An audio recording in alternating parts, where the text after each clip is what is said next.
After getting through the cuisine of 2021, we're going to be taking a look at the worst of 2021. Again, listen, this is my opinion. This was the movies I didn't think were too up to greatness. But again, it's just my opinion, alright?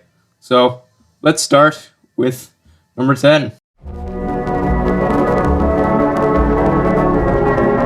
At number 10, we have Venom, Let There Be Carnage. I wasn't really expecting much from this movie to begin with. Seeing the first Venom movie wasn't particularly my taste. I'm pretty sure we can all agree the first Venom movie was a goofy entry into the Sony Marvel universe, or whatever is really happening there. It's still kind of unclear what they're exactly doing. It was not the best representation of the character. Then again, who can really say that there has been a good representation considering the Spider-Man 3 Venom? I will say it is a little bit of a step up from that one, but it's not really saying much considering the two of them up against each other. And now we were graced with the sequel, or should I say disgraced. I didn't really enjoy it as much as a lot of people did. There was a lot of problems. I think it was mostly just down to the writing. There was a lot of just the humor did not work for me. I don't think the Venom character should be driven to this goofy ass comedic buddy cop kind of character. It should be this intimidating force of nature that is supposed to kill whatever is in his way. But I get it. Sony wants to try and make Venom a more marketable character for this generation. So this is what we're stuck with. I feel really bad for Tom Hardy. He's not entirely awful in this movie, but with what he's given with, he does not give off the best performance, you know. I mean, he's not doing anything crazy like in the first Venom. He's not jumping into a lobster bath. What was even the point of that scene? My god. I'll highlight some of the positives. I thought the effects were slightly better than Venom 1. They didn't look like two putties mashing against each other, beating the shit out of each other and just looking like a bowl of sludge. There was actually some well designs. I think Carnage looked pretty great. He looked a lot better than he did in the trailers anyway. When I first seen him, it looked like they literally just took the Venom model and they made him red, but they did add some kind of characteristics to the character. Speaking of Carnage, I think Woody Harrelson did a pretty good job as the character. It's such a shame that he was put into this PG-13 world, because Carnage is not one of the things to work in that kind of environment. He needs to be more sadistic and more evil, but they couldn't go too hard. I mean, yeah, they went into his backstory, but they still made it really goofy, and they told it in such a way where they had to make children's drawings of his backstory talking about this sadistic shit that he did over colorful little illustrations for the kiddies to look at. That's not how you're supposed to go about it, you know. He's telling about this really dark shit and you're just making mockery of it. Carnage did, however, say "Let there be carnage" in the movie, and at that point I absolutely lost my shit. Along with a promising post-credit scene, which, okay, I'll give a spoiler, I'm pretty sure everyone's seen it by now, so it's good spoiling it, of him seeing the Tom Holland Spider-Man at the end of the movie, that being the post-credit scene. That was kind of the only thing that did work for me, but having to sit through, not even, by the way, a 2-hour movie, this movie was only an hour and a half. They literally cut the length of the first Venom movie because they knew, oh, it's Venom 2. You don't need to fucking drag it out this much. It was pretty disappointing. It's kind of passable if you're into dumb, fun movies, but it didn't really work for me. Woody Harrelson's, partner character also could have been taken out of the movie, and it literally would not have made a difference whatsoever. At number 9, we have Tom and Jerry. I cannot believe that there is movies like this still being made in 2021. I really thought, as a society, we have moved past the need for live-action CGI hybrid movies of old cartoon characters coming into the real world and interacting with a bunch of actors who aren't doing the best of their ability, which we all know by now that they're more capable of being, even though it's by the purpose of a really bad script. Listen, at least Tom and Jerry weren't pulled from their cartoon world and brought into this one. At least that plot point has been left behind. What we do have instead is just a really bad movie full of awful pop culture references that just deteriorate the quality of the Tom and Jerry brand name. I love the cartoons as a kid. Even now watching them, they're still really funny slapstick humor, and while you do get some of that in this movie, and granted, when it's just Tom and Terry doing the slapstick stuff, it is actually genuinely sometimes a little bit fun, but it's still something a little wrong with it. I think the CGI really holds it back from truly getting that kind of cartoony feel, even though they're drawn in a way that is given the more cartoony look to it, which I will admit did give me some promise with the movie. I thought that the fact that they weren't going to make them completely CGI and make them some kind of monstrosities was actually going to make the movie a little bit more bearable. It's too bad that the story is, of course, like all of these kind of movies, more focused generally on the human characters that nobody actually gives a shit about. Chloe Grace Moretz is in this movie, a fine actress who does not really give her all in this movie. Same with people like Michael Pena, who is the quote-unquote villain in this movie, which I did not expect at all. Seeing him in that is kind of funny. I just wish that it was in a better movie and, you know, he was actually given something to do. They kind of tease him as a villain, and then when I actually remember back, he really had no threat at all, and he basically did nothing. Chloe Grace Moretz plays this girl who gets into a hotel attending job by lying, which, by the way, makes this movie subplot being a liar reveal story. I am so happy that they decided to put that in the movie. I just love seeing those in family films. It's not funny, it's boring, and I think this movie has appeared way too late. Like a decade late. I cannot believe a type of movie like this got made in 2021, and I think it's best everyone just forgot about it.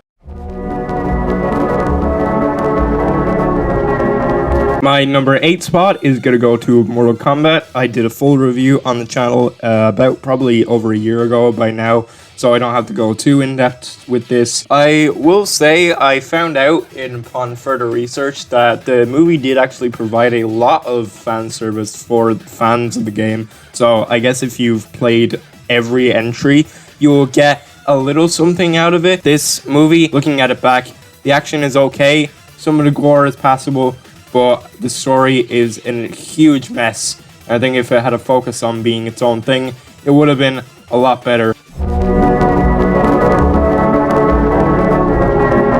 Number 7 is the first, and not only, Marvel entry on the list.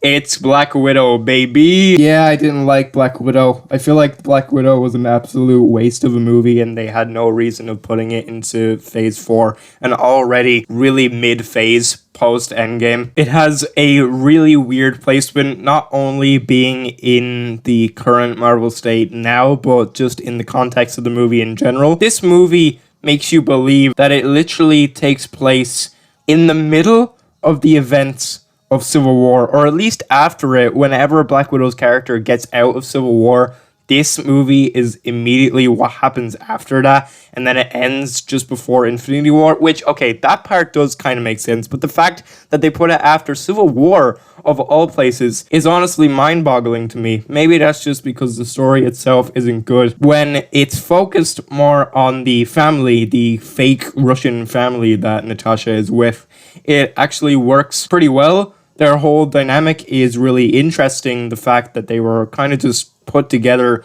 without Natasha and Yelena's knowledge of really knowing it, even though to Yelena it felt like it was a real family to them. And, you know, that kind of aspect of it does work a little bit. You know, there's some hint of kind of interesting concepts in it, but it falls flat with the stale Marvel formula with terrible cringy humor, awful effects. Like, good God, the CGI in this movie is some of the worst decline I've seen in a while. I know I'm not going to be the most original person to make this joke, but I'm sorry. This scene is so laughable. Don't do it!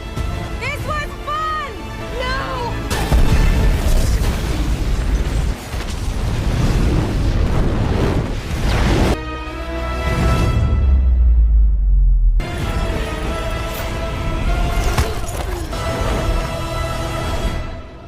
They completely butchered the character of Taskmaster as well, so unless they find a way to bring that back and give it to an actual person who is capable of making a good story out of it and making a more threatening villain out of it, that character has pretty much been ruined for any of the fans. I didn't mind David Harbour's character in the movie. He was actually the only humorous one that really worked for me, the way he portrayed the character, and the only positive I have for the movie is the first 10 minutes. When it's showing the backstory of Natasha's childhood with the fake Russian family, like I was saying, the family aspect of this movie is good. When it is showing the backstory and it goes into this semi kind of over-the-top action scene, it really worked for me, and I was hoping to get more out of that in the movie. But as soon as the title started going and that awful cover of the song was playing, my expectations kind of dropped. And as the movie was going on, it dropped even more until we got to this fucking clusterfuck CGI fest scene. Yeah,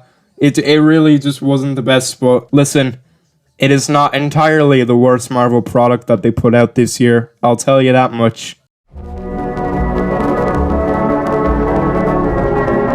My number 6 spot is going to go to Space Jam 2, A New Legacy, or just Space Jam, A New Legacy, because technically it's not exactly a sequel, it's more of a reboot, remake, even though they reference the first one barely, like twice. It's kind of half and half. It is also barely a movie. All Space Jam, A New Legacy is a profitable, marketable, money-making machine, full to the brim with references upon references, notable characters that Warner Brothers has made, some of which are not even kid-friendly. There's literally characters of extras in the background from It, from A Clockwork Orange, which was really jarring at first. It's nice to see them in there, but, you know, seeing characters that I know and that I'm aware of doesn't excuse the fact that your movie is complete shit. LeBron James was terrible. I am sorry, LeBron James could not act for anything in this movie.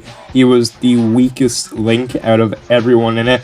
I mean, I know he's not acting against anything when he's on set, considering he's just looking at nothing. I swear, at some points in the movie, his eye lines doesn't even match up with where the character should be half the time. But I get it. Acting with nothing next to you in real time must be really hard, but even the way he delivers lines, he just sounds like he's there for a paycheck. Unlike my boy Don Cheadle, who isn't great either, but at the same time, he's still kind of the highlight of the movie. I really enjoyed him in this. He just really hammed it up.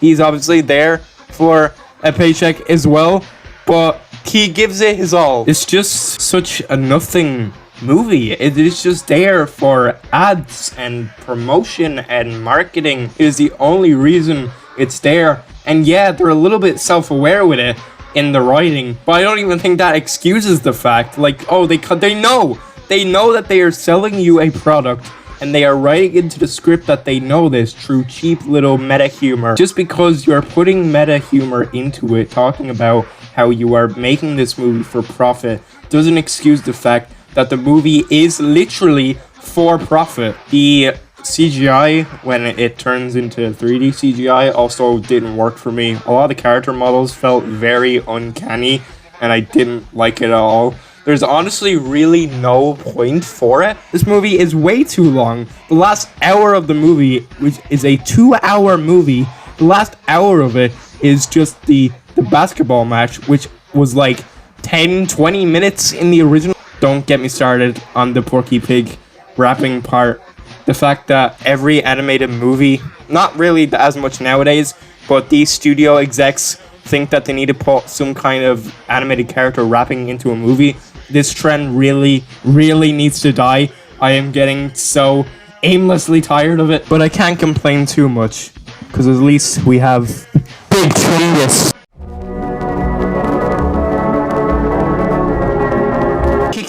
The top 5 of the worst list is gonna go to Cruella. Before you go down in the comments calling me a sexist pig, I don't hate women. It just happens that 2 of these movies, prominently women-based, were not written well or made well at all. Disney seems to like the concept of making a villain sympathetic. They worked well a bit for Maleficent, That movie is kind of decent because they had an interesting story to work with, and I think they actually cared about making this a proper movie. This one, however, really didn't work at all, because I think maybe it has to do with the fact that Maleficent and Cruella de Vil are such different characters, and I don't see how you can make a character who skins animals sympathetic at all, especially when you completely bloat the movie to about 2 hours and 10 minutes. This movie was so unnecessarily long and bloated. I have no idea why they decided to make it this long. They thought that this story needed to be maxed out. And another thing that really bothered me about the movie was the fact that it has so much licensed music in the movie. Don't get me wrong, I don't mind licensed music being in movies at all. I think it can really enhance the movie experience, and it can make for really stellar soundtracks. Some of the best and some of my favorite movies have a fuck ton of licensed music in it. But the difference is with those movies and Cruella is that those other movies use the licensed music well, that fit the scene, the period, and the story, and, you know, has double entendres in the lyrics that really fit the movie well. This movie thought, okay, we have the period set in, I don't know, I think it's supposed to be like the 70s or the 60s. I think it was 70s, I'm pretty sure. Okay, so we have our time period. Let's get the rights to as many 70s songs, or any songs up until that decade, that we can, and just put them anywhere. Don't even space them out between each other. I swear to God, in the first like 10 minutes, 3 different songs play one after the other. It never takes a break, and it's really distracting from the story that you're trying to get into as soon as the movie starts. I do have some positives with the movie. Emma Stone was okay as the character. I think she had the charisma for it. It's just bad that she was given a terrible script to work with. Emma Thompson was also really good to see in it. She was basically the stand-in for the actual Cruella de Vil, like the character that Cruella ends up becoming later in life. You know, she was basically just playing that part. But it was good to see the two of these people interact with each other and act against each other. Honestly, I think they were pretty much the only 2 good actors in the movie. And of course, you gotta love the fact that this movie had to use CGI Dalmatians. It is one of the stupidest decisions I think this movie made by far, other than the actual reasoning for the whole context of the plot of how Cruella doesn't like dogs, I guess. Because in the context of the movie, the Dalmatians ended up killing Cruella's mother. But at the same time, throughout the movie, she doesn't really do anything bad to dogs. In fact, she likes them, and the dogs help her in her own gain, which doesn't make sense for the character that she ends up becoming. She also gives the Dalmatians to the main characters that ends up being in 101 Dalmatians. This movie is so goddamn dumb. I'm just gonna move on. It's that stupid.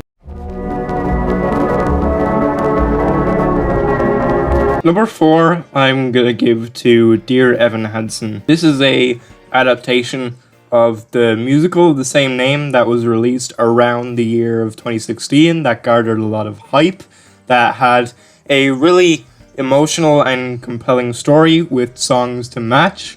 A lot of people really liked Adams, Julianne Moore in the cast.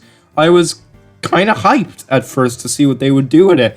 I watched the movie, and I despised it because they absolutely missed the whole mark of the musical. Firstly, they got the guy who played Evan Hansen in the musical, Ben Platt, who you probably have seen from the Pitch Perfect movies. So he has the voice to match, sure, but the fact is, he is a 30-year-old living amongst these teenagers in a high school, and it just doesn't work for the movie. I don't know if they tried any de-aging effects or anything, but my god, he looks so out of place. You could have literally gotten any kind of actor and replaced the other actor's singing voice with Ben Platt's voice. And what else they mixed the mark on in this movie was the whole character himself. They portray Evan like this big old golem boy who doesn't, know exactly the severity of the situation that he's causing, all of the lies that he spins. The story is basically about Evan, who is a guy with social anxiety. He writes these letters to himself that kind of gives him some more motivation. There's a guy in school who finds them called Connor, who ends up killing himself. His parents find the letter and think that Evan wrote it to Connor, and there basically spins a whole web of lies. So, it would have been an interesting character study of this teenage boy, quotation marks, trying to live with the guilt of doing this. The problem is, the writers didn't see a single problem with that, and they portray Evan to be this great character who is above everyone, pretty much. He does technically end up alone by the end of the movie, but there isn't really true repercussions.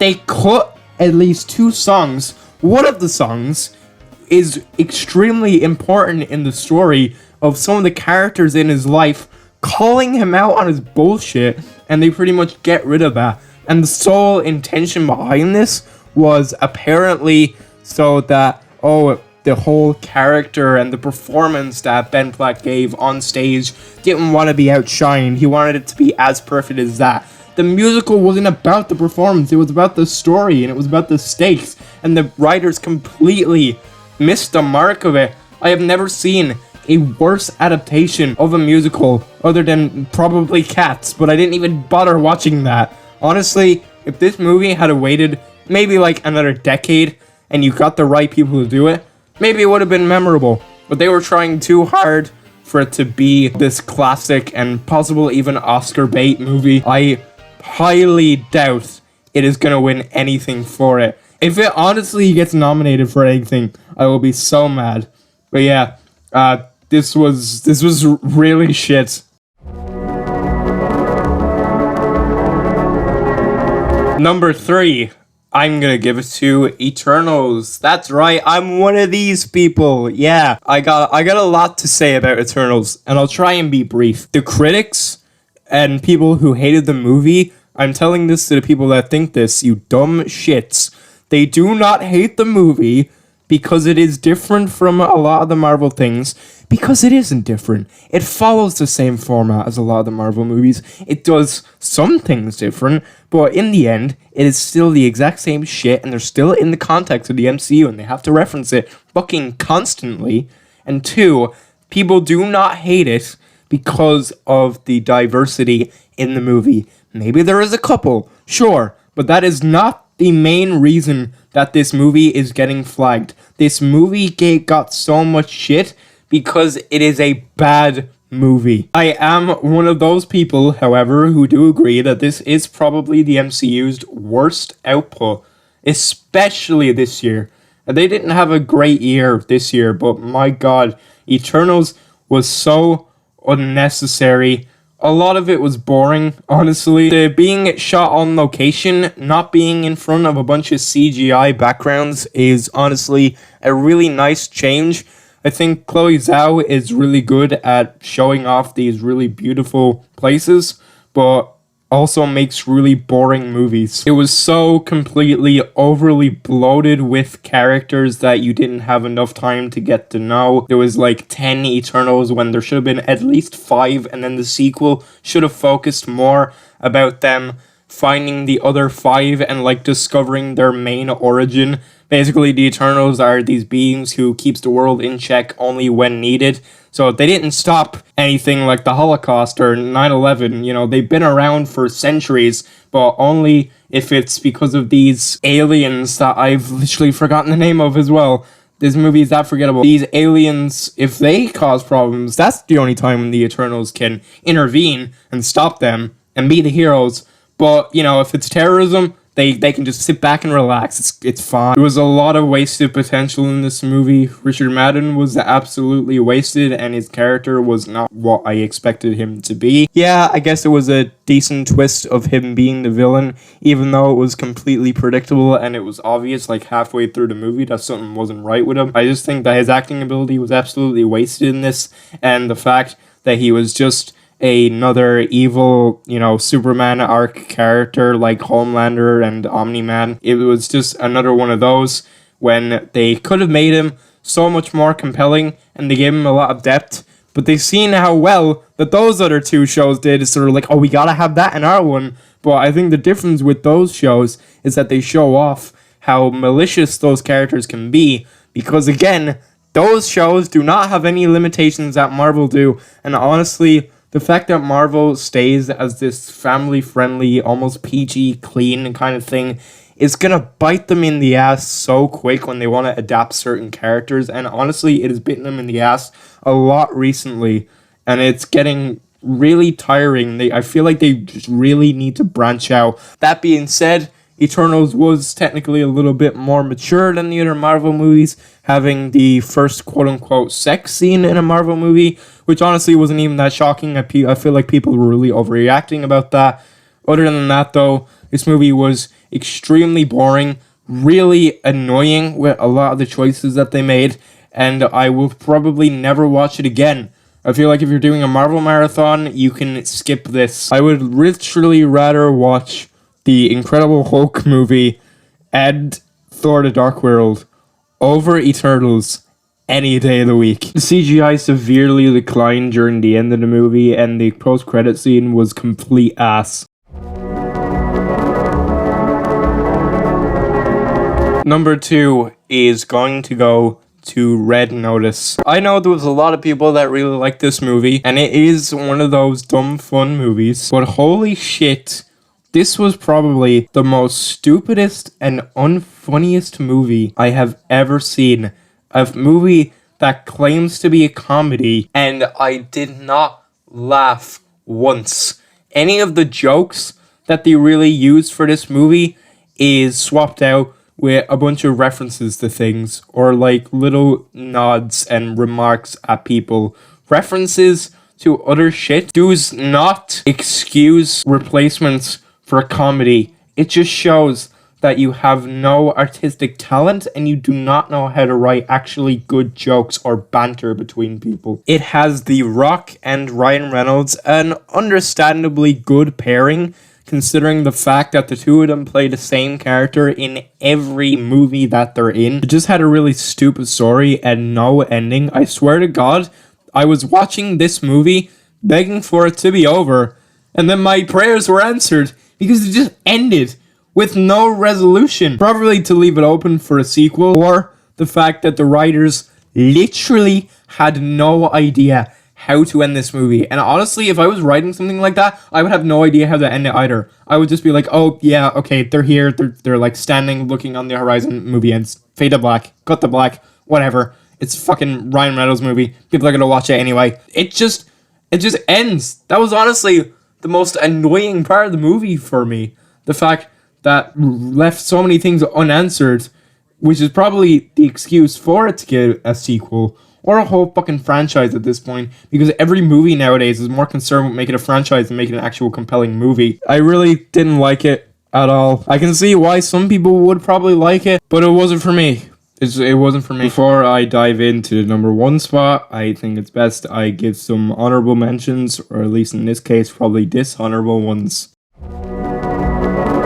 So, I will be brutally honest, I did not watch 2 of these movies, but I am gonna throw in Chaos Walking and Woman in the Window because people absolutely panned these 2 movies. On to the ones I did see, however, Saw Spiral. I didn't really like it at all. I am a fan of the Saw franchise. I understand its flaws, its complications, its soap opera-ness, but I love the first 7 movies. I hate them. I don't love every single one of them. Honestly, the first 3 are fine, and then the story gets so convoluted. It's honestly hilarious seeing them see what they can do with it. But now we have this kind of soft reboot of the franchise with Chris Rock in it, and it feels like it was supposed to be anything else, but they realized that the movie wasn't gonna sell, so they were like, oh, just slap the name on it. That was until apparently I found out that this has been a passion project for Chris Rock for years. He literally came up to the executives of the Saw franchise and it was like, I want to make a Saw movie. And they were like, okay, we'll give you money to make a Saw movie. And he made this, and it wasn't good. I'm putting Willy's Wonderland on here. I cannot believe this actually came out this year. I swear this was like at the end of 2020, but no, it was like February this year. I don't know why I'm putting this on the list. Honestly, I should have really reserved it for the best, because the only good thing about this movie is Nicolas Cage beating the shit out of a bunch of animatronics. Five Nights at Freddy's Nicolas Cage movie. I mean, what more could you want? It isn't good, but it's so fucking funny. Another one I'm putting on the list is a little movie called Shoplifters of the World. This is a movie that is about a group of teens living through the breakup of the band The Smiths, and it's not good at all. Half the script is a bunch of Smiths song lyrics that a lot of people quote, and the way that they talk, just adding in this dialogue and adding in like the lyrics to the way they speak, is so jarring and unnatural.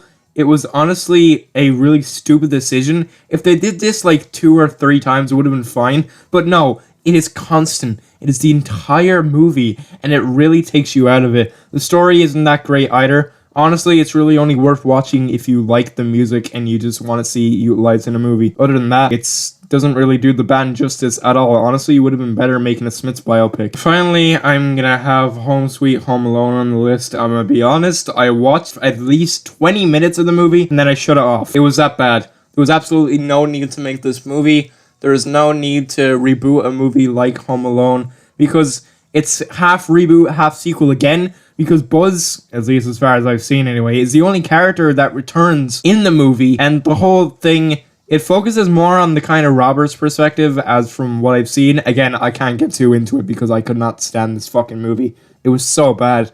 I would have probably put it at number 1 if I watched all of it, but that little spot has to probably go to Thunder Force. This movie is a genuine piece of shit. Octavia Spencer, I am so sorry that you had to be in this movie, because she is such a talented actress. She has been in so many good things. The fact that she is in this hurts. It hurts so much. It's a fucking Melissa McCartney movie. I mean, what do you really want me to do? You know, they seen the hype of the superhero craze, and they were like, let's do that and make it a comedy, and let's make the jokes be at our expenses, because we're plus-size women and all we can do is make fat jokes about ourselves. Isn't that so funny? Please laugh. I mean, thank God this train wreck was reduced to being on Netflix, because I absolutely would not have paid any money to see this in theaters. I do kind of want to cancel my Netflix subscription if this is the kind of content that they're going to be putting on it. There's just nothing to say about it. It has no value being a movie at all. It barely is one. I didn't laugh once. If you made this a drinking game of how many times a joke happens and you didn't laugh, you would be dead. Not a single joke in this movie landed for me, except maybe, okay, the only kind of humorous thing was seeing Jason Bateman with crab arms. That image in itself is kind of funny to me. It's a generic superhero movie thrown in with awful bad comedy. If you want to see a better example of a superhero comedy movie, just watch Kick-Ass, and it is 10 times better than this absolute shit stain of a movie that should have never been made. I could barely stand watching it, and I was just praying for it to be over in every scene that went by. It just became unfunnier and unfunnier on top of each other, and it became so much more unbearable. I could have turned it off, but no, I had to sit there and watch it just to see what I was putting myself through, and it became so bad. I feel bad for anyone else who has had to watch this movie. I feel bad for the people who had to work on this movie, even though, I don't know, maybe they enjoyed it, maybe they had a good time, who knows, maybe they were so happy about this and I'm just shitting on it, but it was a really awful movie that has nothing of value at all. It is just a cheap cash grab at the superhero genre that is so oversaturated anyway. There was no point to make a shitty Melissa McCartney comedy movie with a superhero plot point tagged onto it. Before I burst a blood vessel in my vein, I'm gonna have to end this list here. That is it. That is my worst list of 2021. Some of the most awful movies that I had to put myself through. I would say this was fun, but it really wasn't. I really hated it. Even the ones I didn't watch. So I guess join me this time next year for the worst of 2022. But for now, that's it. Let's never think about these movies ever again.